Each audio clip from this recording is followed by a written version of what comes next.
And down the rabbit hole we go.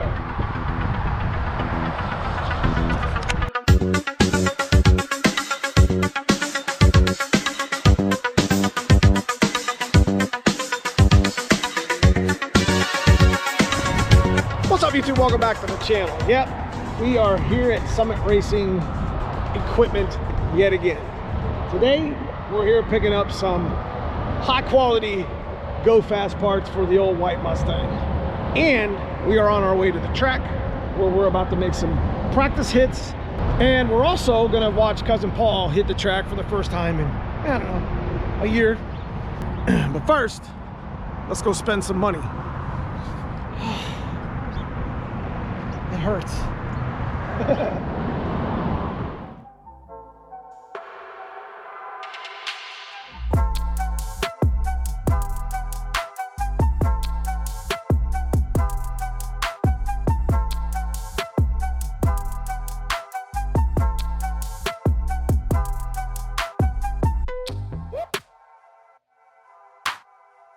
Now, you can't come to Summit without actually checking out some of the scratch and dent stuff that's going on here.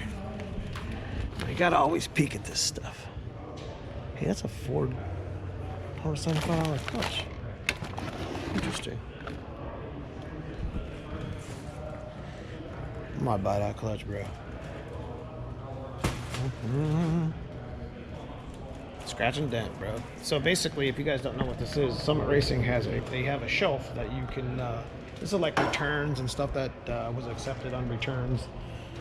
You can always check through and see if there's any cheaper parts. Some of this stuff is from the floor as well, so I always enjoy this type of stuff. It's like picking.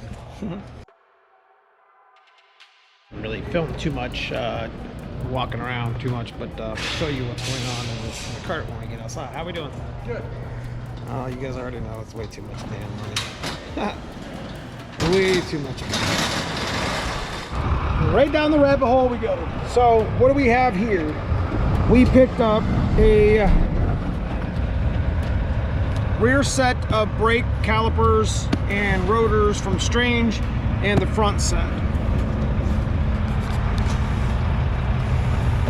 The front set, as well as the front and rear universal hose kits to adapt it into my system. So yeah,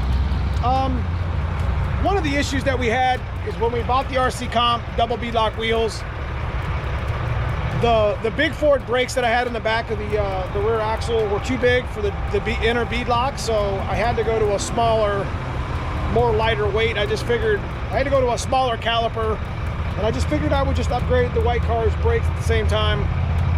Man, I'll tell you what, this isn't normally what we do here on the channel with the budget, but I've been saving money a long time to be, you know, even my turbo money's gone. I was gonna buy a new turbo, but I've been saving money a long time to, you know, get this sort of stuff and to be able to upgrade my white car, because we were gonna build another coupe and do all this stuff to it anyway. So the nice thing about having all these parts, I do end up going with a coupe and building something else. I already got the parts on the white car. I could just take them off and put them on that. You see what I mean? So it is what it is. All right, guys, so we decided to go ahead and finish the video here in the shop, where I'm going to actually unbox the Strange front rear brakes that we had just purchased. You know, kind of sort of explain to you why we did that. Now you can see here in the back of the white car, I have 9-inch end brakes from Mosier, and the brakes are too big to clear the inner barrel of my rear beadlocks that I purchased. If you guys are just now joining the channel, we purchased a set of RC Comp Exile S front and rear double beadlock wheels for the white car recently, which is something that I've been saving up for a long time. But this upgrade was unavoidable, because in order for me to put my rear double beadlocks on, I have to upgrade them and put the smaller brakes on. Now, as you guys know, we've been doing some weight reduction stuff to the white car recently, and we've taken the front bumper off and the fog light brace, replaced it with a lightweight crash bar.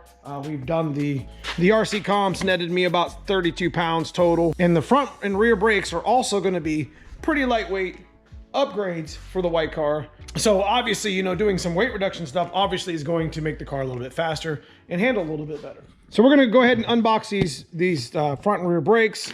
As you can see here, I had to buy the hosing kit to attach the rear brake kit to the back of the white Mustang. We also have to replace our master cylinder. Technically, I should be going to a manual brake system, but we're not going to do that just yet. That could be something that can be done a little bit later. We already have the adjustable Willwood proportioning valve already set up in here when we did the front brake conversion initially with the SN95 spindles. So the SN95 front spindle and the Cobra brakes have done wonders for me, and they've stopped my car at 150 plus with no issue, but they're heavy. So on top of the fact that I can't get my rear wheel on without upgrading the rear brakes, and the fact that those are really heavy front brakes for the most part, that just initiated the reason to have these upgrades, because in order for some upgrades to work, the other ones have to happen too. So it's a rabbit hole. You guys know how it is.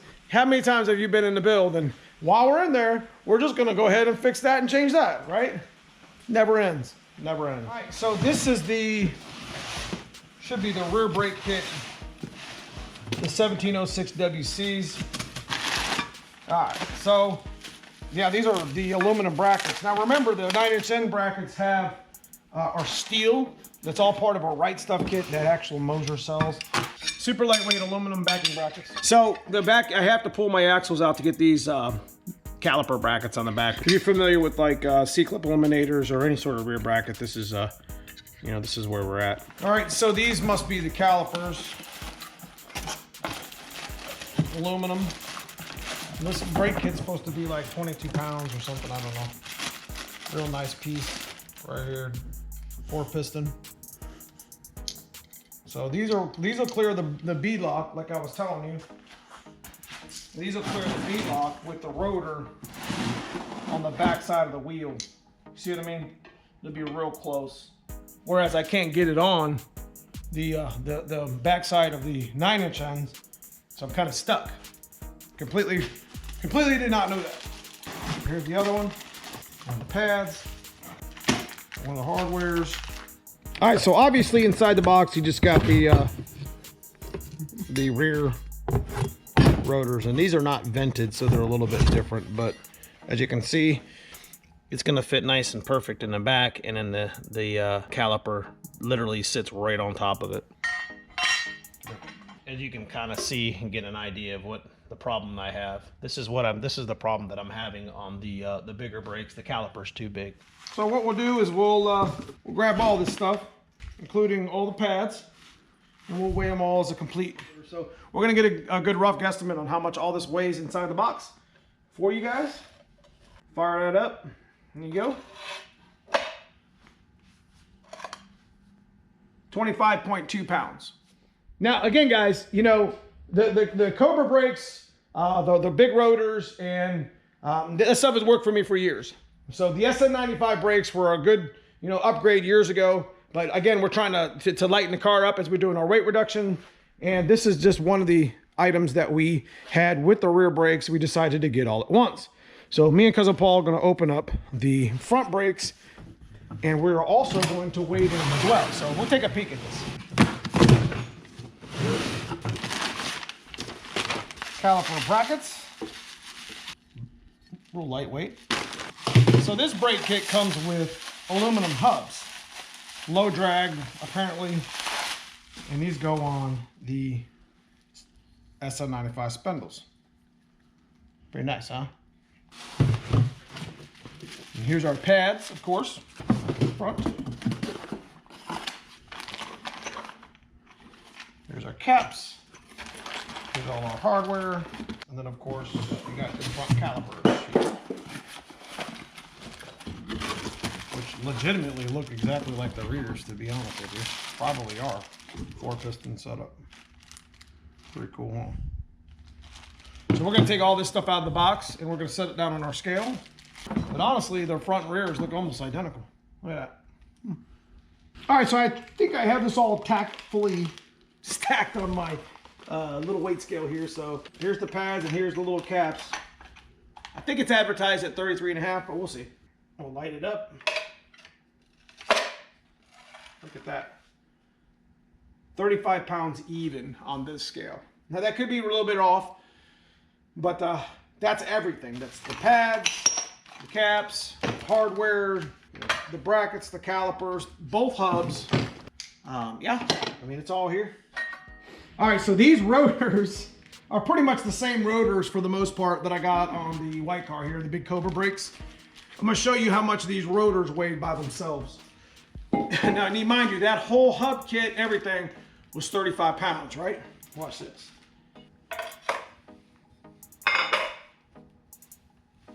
You gonna come in there? Did you see it? 40.2 pounds, just the two rotors. They're vented and they work, but they're heavy.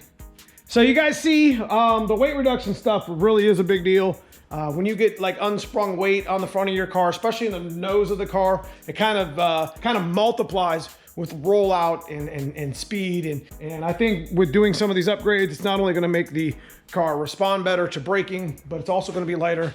And you know, it's something that I've always wanted to do. Rear comps, in the front comps, because I've wanted these wheels for many years.